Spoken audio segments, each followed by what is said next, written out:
nous reprenons. Je dis très rapidement 2 mots en ce qui concerne cette initiative pour ceux qui n'étaient pas là aux séances précédentes. C'est une expérimentation, c'est une innovation dans le cadre du Forum de Delft. 2 éléments. D'abord que nous allons communiquer en français. Et la deuxième innovation, c'est que il y a 4 séances autour de la même problématique et organisées à partir de la même conception. Et c'est un travail qui nous a été confié par Simeon Tsobokos, à Michel Fouché et à moi-même. Donc, c'est un peu différent de ce qui se passe habituellement au Forum de Delft. Nous avons traité les 2 premiers thèmes, l'énergie et la sécurité. Et maintenant, nous avons une séance sur un thème un peu inhabituel dans les réunions sur les relations internationales, sur l'économie, etc., qui est celui de la religion. Le patriarche œcuménique, à la grande réunion organisée par l'IFRI à Abu Dhabi, a terminé son discours en indiquant que le facteur religieux est devenu ou est revenu à l'actualité des relations internationales, et il a incité les spécialistes des relations internationales d'intégrer les religieux dans leurs réflexions. C'est exactement ce que nous essayons de faire ici, avec donc 2 éminents intervenants. D'abord, Alexis Chrysostalis, un ami de longue date à Paris, qui combine des compétences multiples, musicien, théologien, et, enseignant et aussi journaliste, et Joseph Maïla, qui est bien sûr très connu à la fois comme un ancien directeur du... Je suis un peu ancien, je parle de CAP, mais c'est le CAPS maintenant, et quelqu'un qui a une très grande expérience dans ces domaines de rapport entre la religion et la politique, donc qui est un pionnier en ce qui concerne cette thématique émergente. Ils ont décidé de traiter 2 questions, donc cette séance va être partagée en 2. D'abord, l'influence de la religion dans la société de manière générale et les formes d'organisation des institutions. Et le deuxième thème, qui est celui du rapport entre la religion et la politique. Alors, ça ne va pas être très facile de tenir les temps, donc on commence tout de suite. Je donne d'abord la parole à Alexis. Merci beaucoup. Alors, merci à Georges pour l'invitation et surtout pour sa sensibilité concernant justement l'importance du religieux dans la vie sociale et politique, ce qui n'est pas courant, comme il le disait tout à l'heure, et pourtant est néanmoins quand même nécessaire. Alors, je vais essayer en très peu de temps de voir comment sont organisés ces orthodoxes d'abord qui partent, qui vont en Europe occidentale, en France en particulier, qui voyagent depuis un moment, parce qu'il l'interprète, je les bloque, pardon. Alors, depuis, on va dire, le XVIIIe siècle, il y a des orthodoxes maintenant coupés religieusement de leurs frères occidentaux qui arrivent en France en particulier, mais en Europe.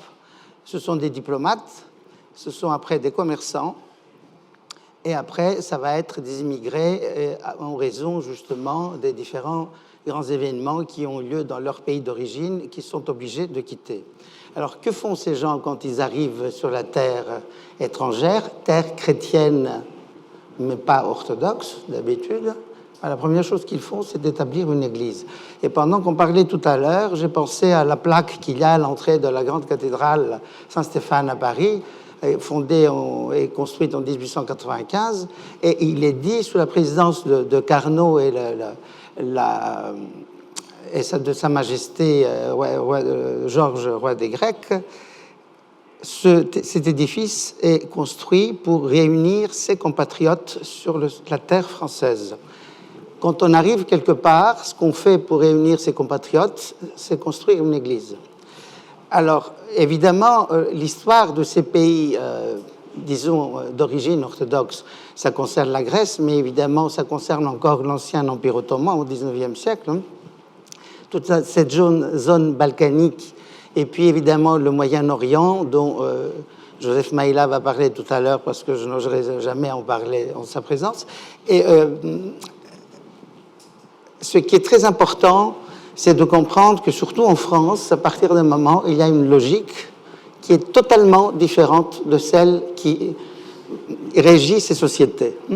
Avec le régime de laïcité qui est devenu une évidence pour la France et que son histoire explique tout à fait, la France, sans le comprendre, je pense parfois, a opté pour un régime tout à fait particulier, tout à fait respectable, etc., mais tout à fait particulier. Et elle considère que donc tout le monde doit fonctionner un peu comme ça. Je généralise un peu, mais c'est comme ça, on le voit très souvent. En face, vous avez des peuples qui, eux, sont obligés de s'organiser socialement toujours autour d'une église et ne comprennent pas du tout qu'on leur dise que c'est autre chose et que ça concerne la sphère du privé. Et si vous voulez être ce que vous voulez être, vous pouvez l'être, mais ça ne concerne pas du tout la vie publique. Donc ça crée des tensions après, de compréhension plutôt, qui sont évidentes. Alors, ces orthodoxes sont arrivés, ils se sont tous organisés autour d'églises qu'ils ont construites comme ils le pouvaient. Et évidemment, après, ils se sont aperçus qu'ils ne constituaient que de toutes petites minorités dans ces sociétés, en France et ailleurs, et qu'il fallait absolument qu'ils s'organisent un peu mieux, parce qu'il n'y avait pas d'organisation. Et comme chaque église dépendait de son église d'origine, et n'ont pas constitué une église orthodoxe sur place, et que les religieux qui étaient présents étaient nommés par les instances d'origine, c'est-à-dire Constantinople, Belgrade, Sofia, Bucarest, etc. La pluralité s'est transformée, si vous voulez, parfois en difficulté et parfois en cacophonie même, et on a senti le besoin de s'organiser. Et donc, on s'est organisé d'abord de manière un peu artisanale, si je puis dire, puis autour d'instances. Et là, c'est la nouveauté, c'est que l'État français commence à les voir, à les considérer. L'État français et les autres États aussi. Et à partir des années 90, quand il y a eu une décision pan-orthodoxe d'organiser partout, dans tous les pays non traditionnellement orthodoxes, d'organiser des assemblées épiscopales qui réuniraient tous les évêques canoniques présents sur place. Alors, c'est une solution qui, politiquement parlant, je crois, est bonne, très bonne, qui a l'immense mérite de donner une visibilité face aux autorités du pays d'accueil, parce qu'on sait que si on veut aller trouver les orthodoxes, il y a cette assemblée qui les réunit, et ces assemblées fonctionnent toujours sous la présidence du représentant du patriarcat de Constantinople, puisque Constantinople a la primauté d'honneur dans le monde orthodoxe. Mais évidemment, cette réalité des assemblées épiscopales enfreint directement une règle ecclésiologique très claire, c'est qu'il faut un évêque pour chaque ville. Et là, on a plusieurs évêques et chacun. Donc, on a des réseaux un peu genre protestants, si vous voulez, mais qui ne sont pas du tout... Bon, on fait comme on peut, si je puis dire.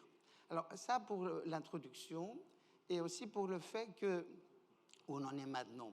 D'abord, on voit que, surtout en France, on a beaucoup de mal à compter les orthodoxes. Ce ne sont que des estimations.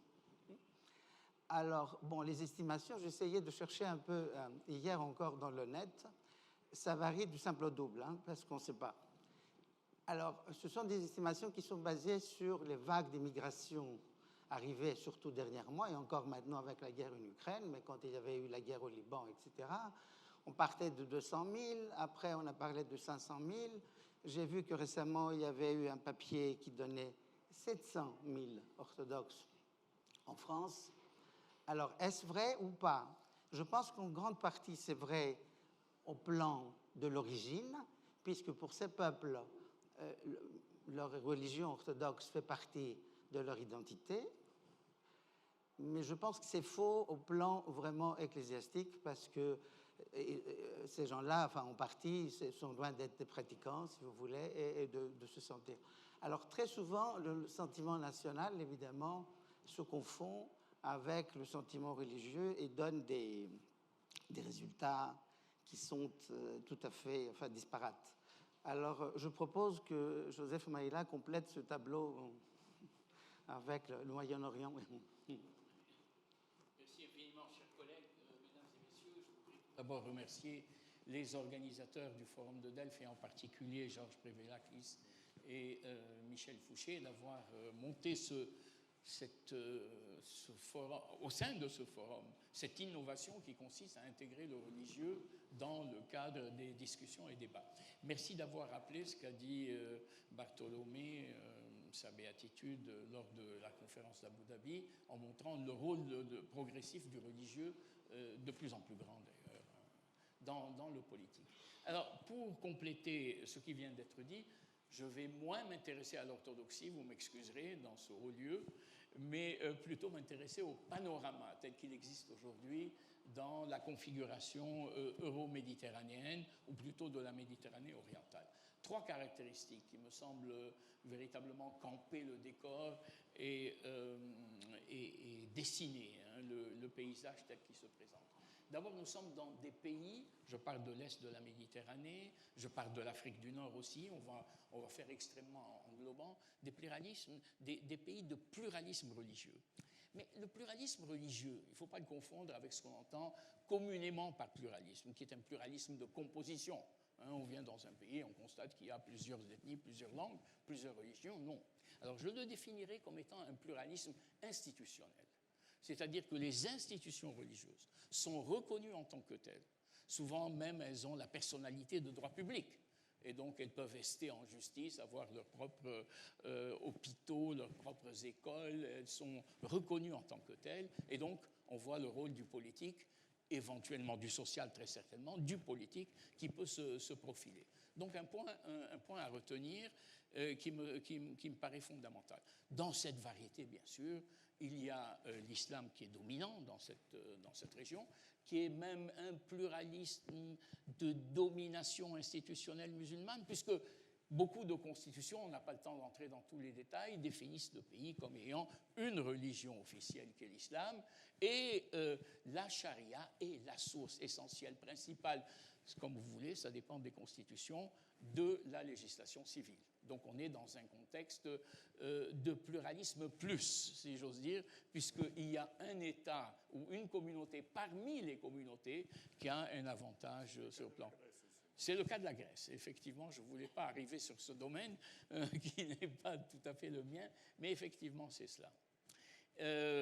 Ça peut être de ça. Alors la France, bien entendu, si on part sur la comparaison des modèles, est aux antipodes. La France est laïque. Depuis la loi de 1905, il y a une séparation qui organise les cultes, mais on l'appelle la loi de séparation de l'Église et de l'État. Finalement, la France reconnaît, alors je prends une formule très connue d'Émile Poulain, qui disait, mais au fond, nous, on ne reconnaît aucune religion, l'État français, mais c'est pour mieux les reconnaître toutes. Donc c'est une manière de dire on accrédite le pluralisme, mais effectivement l'État n'a pas de religion en tant que tel. Alors premier point, ce pluralisme institutionnel qui me semble important.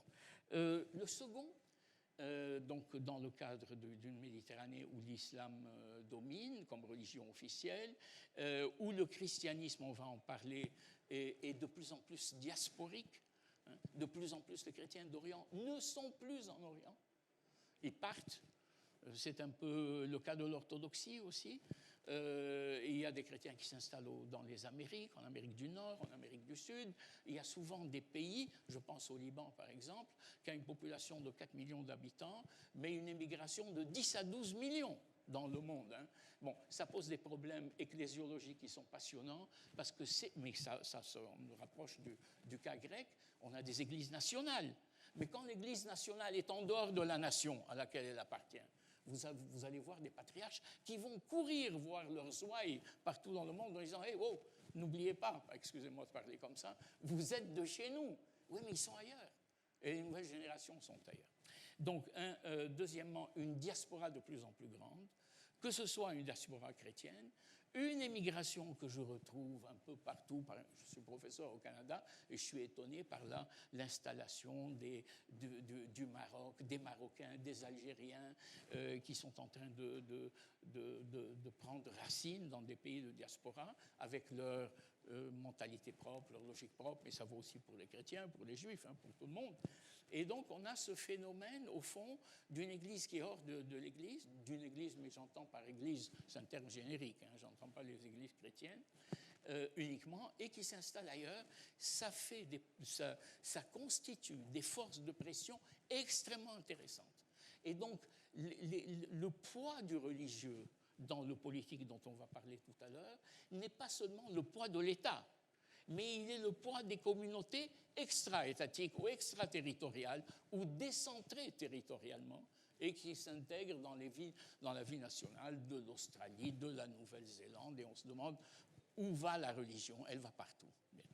Et le troisième point sur lequel je voulais revenir, c'est la question de la laïcité. Effectivement, on est hors cadre laïcité. On est hors cadre mentalité laïque.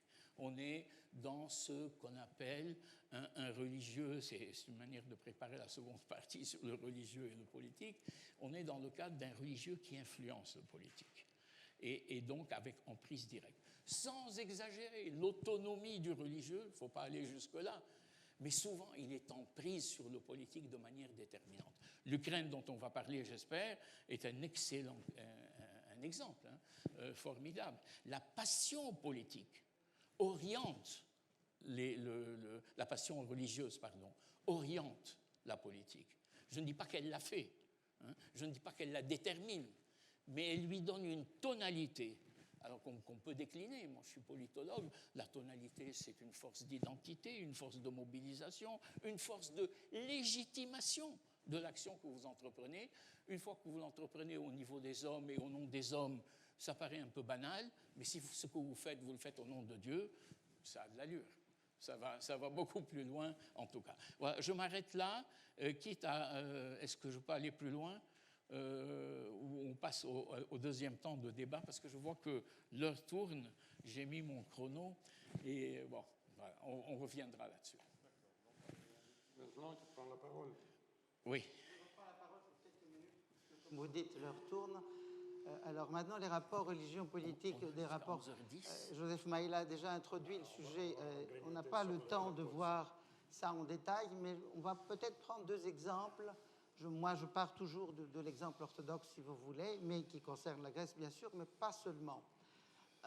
Les conséquences... D'abord, la guerre en Ukraine actuelle, qui est une guerre qui a des conséquences sur tous les plans. Hein. Alors, vu du côté religieux, la guerre en Ukraine est une guerre inter-orthodoxe. Hein. C'est des orthodoxes contre les orthodoxes. Évidemment, en Ukraine, il y a aussi une partie de la population, surtout installée en Occident, son histoire l'explique, qui est, je dirais, tournée vers l'Occident vraiment politiquement aussi, et qui donc est très souvent orthodoxe d'apparence, mais liée à Rome. Ça s'appelle des églises donc, catholiques de rite byzantin. Et on voit bien déjà là qu'il y a un côté, si vous voulez, national qui l'emporte. Et personnellement, ça c'est un témoignage tout à fait personnel, mais je le dépose quand même parce que dernièrement, j'ai été frappé par le nombre de personnes d'Ukrainiens qui vivent à Paris, qui fréquentaient l'église russe, une des églises russes à Paris, et qui ont arrêté immédiatement de faire ça lorsque la guerre a été déclenchée, et qui préfèrent très souvent aller, les orthodoxes donc, qui préfèrent aller dans une église ukrainienne de rite byzantin, mais liée à Rome, une très belle cathédrale qui est à Saint-Germain, bien sûr, que plutôt à la petite paroisse ukrainienne orthodoxe qui est dans le nord de Paris et qui n'est pas du tout abritée de la même manière. Et là, on voit bien que le national l'emporte sur le religieux, parce que le critère pour ces gens-là, c'est évidemment ça, ce qui, évidemment, vu du côté religieux, est très inquiétant. Un autre exemple, je fais très vite, c'est l'autocéphalie accordée, et tout ça, évidemment, pour l'Ukraine, avec les problèmes créés par l'autocéphalie donnée à une église, je dirais, nationale par le patriarcat de Constantinople, que Moscou ne veut pas reconnaître. Et on sait bien que le patriarcat de Moscou, très probablement aussi poussé par l'État russe, si vous voulez, a une une politique internationale très forte pour utiliser ça comme argument et pour s'installer de manière d'installer un réseau international. L'Afrique en est un très bon exemple. Et l'Afrique, où d'ailleurs la France se retire très souvent côté militaire, et on voit les Russes qui arrivent côté militaire et côté religieux aussi, prenant comme argument le fait qu'ils sont plus en communion avec l'Église orthodoxe qui est sur place parce qu'elle a reconnu l'Église d'Ukraine. Ça, c'est une chose. Et la deuxième chose, c'est l'autocéphalie qu'on attend, la reconnaissance en tout cas de cette Église macédonienne, on dit, ou alors d'Okryd, comme vous voulez, etc. Vous savez, c'est l'Église orthodoxe qui est dans cet État qu'on appelait maintenant officiellement, enfin, Macédoine du Nord, et qui se trouve entre la Grèce et la Serbie, le Kosovo, et qui a une population majoritairement orthodoxe et qui a beaucoup de mal à faire reconnaître son Église parce que le patriarcat de Serbie, dont dépendait cette Église, ne voulait pas la reconnaître. Et maintenant, on lui accorde une autocéphalie. Alors, les Grecs ne voulaient en aucun cas que cette Église s'appelle une Église macédonienne parce qu'il y a un problème avec le terme. C'est la raison pour laquelle il y avait un veto permanent. Et c'est la raison aussi pour laquelle cette solution qui a été donnée a, je pense, maintenant libéré la situation. Et ça a eu des conséquences très directes sur les relations de l'État grec avec cet État. Et donc le fait d'aller maintenant vers une reconnaissance de cette Église, facilite énormément les relations entre la Grèce et la Macédoine du Nord. Alors je finis parce que je vois qu'il reste très très peu de temps.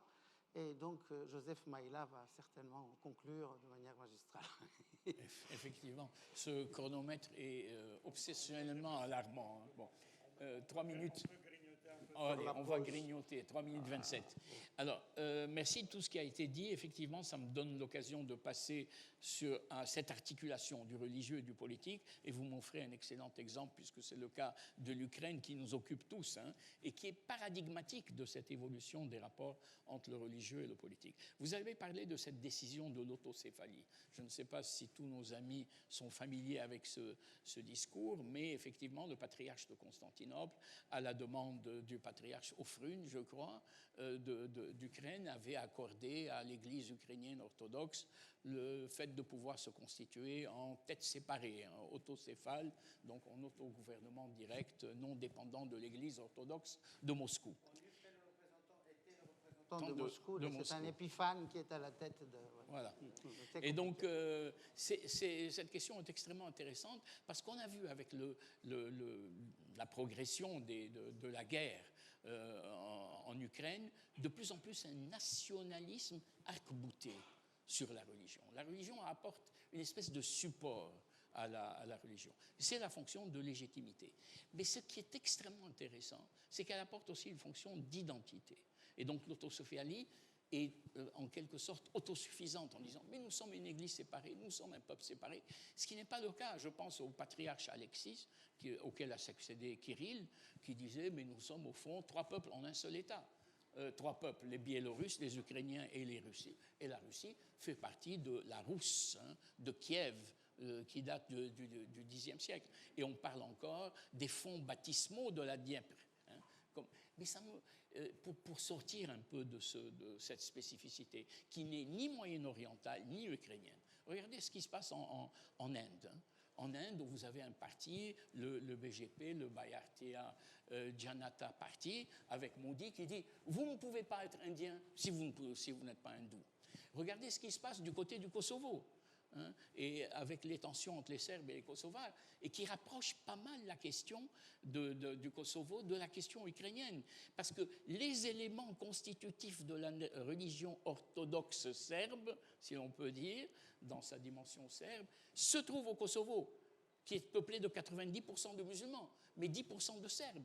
Mais vous avez ici 90% des églises qui ont vu la naissance de l'orthodoxie. Pensez à M. Erdogan, avec sur un élément symbolique. On a beaucoup parlé de politique, mais le fait de dire Sainte-Sophie, c'est une mosquée. Atatürk, on avait fait un musée. Moi, par une espèce de révisionnisme culturel, pour le coup, j'en refais de nouveau une mosquées, il y a des prières tous les vendredis. Donc, c'est un mouvement beaucoup plus général, dans un retour d'un nationalisme extrêmement agressif, mais le nationalisme n'a jamais été connu pour avoir des tonalités modérées, disons. Il y a toujours une portée de mobilisation qui est extrêmement forte. Et on voit le religieux jouer ce rôle-là. Et en même temps, il y a, y compris dans l'Église russe, mais on le sait moins, 400 à 500 prêtres qui ont signé un manifeste en disant « il faut arrêter les combats, arrêter la guerre ». Et ce qui me fascine dans cette osmose entre le religieux et le politique, et notamment à partir du cas de M. Poutine, c'est qu'on voit de plus en plus une espèce d'approche politicienne de la religion par M. Poutine, qui parfois parle de la Sainte Russie, mais Staline avait parlé aussi de la Sainte Russie dans d'autres époques et dans d'autres contextes, et qui reprend le terme de valeurs traditionnelles. Il n'a pas besoin de rentrer dans les détails. Les valeurs traditionnelles, c'est l'identité russe, c'est le saint prince Vladimir. Bon, vous avez tout un contexte. Nous sommes obnubilés par la présence de Pierre le Grand, qui était un occidentaliste, Pierre le Grand, qui regardait du côté d'Occident. Mais Pierre le Grand, pour Poutine, c'est celui qui a permis l'édification de l'État russe en lutte contre les Suédois. Bon, donc il prend un peu l'élément nationaliste, il laisse tomber l'élément culturel. Et donc le politique va vers le religieux en disant « mais les valeurs traditionnelles, ce sont les nôtres, donc Monsieur Kirill, nous allons défendre les valeurs traditionnelles ». Et en retour, on voit l'Église dire « mais écoutez, oui, vous défendez l'État russe, la composante russe, l'identité orthodoxe de la Russie ». Et il y a comme une espèce de confusion des logiques, une fusion des langages, qui finit par, finalement, mettre le religieux dans le politique et le politique dans le religieux. Alors, on pourrait aller du côté de la Méditerranée, du côté de l'Afrique du Nord. Il y a un phénomène qui, moi, me fascine. Les printemps arabes ont commencé par une prise de distance vis-à-vis du religieux, par un rejet de l'islamisme, en quelque sorte, une volonté d'aller à la démocratie. Et toutes les constitutions post-printemps arabe, entre guillemets, que ce soit la constitution marocaine de 2011 ou la constitution tunisienne de 2014 ou l'égyptienne du 18 janvier 2014, reviennent à ces fondamentaux de la religion comme étant un élément politique. Avec parfois des petites nuances qui sont extrêmement importantes, mais je vais m'arrêter là. Il y a une liberté de religion dans le monde arabe. Il y a une liberté de religion en Afrique du Nord et au Moyen-Orient. Il n'y a pas de liberté de conscience. C'est-à-dire qu'on respecte votre culte. On respecte les religions en tant que telles. Hein, et vous pouvez pratiquer votre culte librement, que vous soyez juif, orthodoxe, catholique, chrétien, en milieu musulman, en pays musulman. Il n'y a aucun problème. Mais il n'y a pas de liberté de conscience. Hein, c'est-à-dire que si vous voulez vous déclarer athée, là, ça devient vraiment problématique. Si vous ne pratiquez pas le ramadan, c'est visible.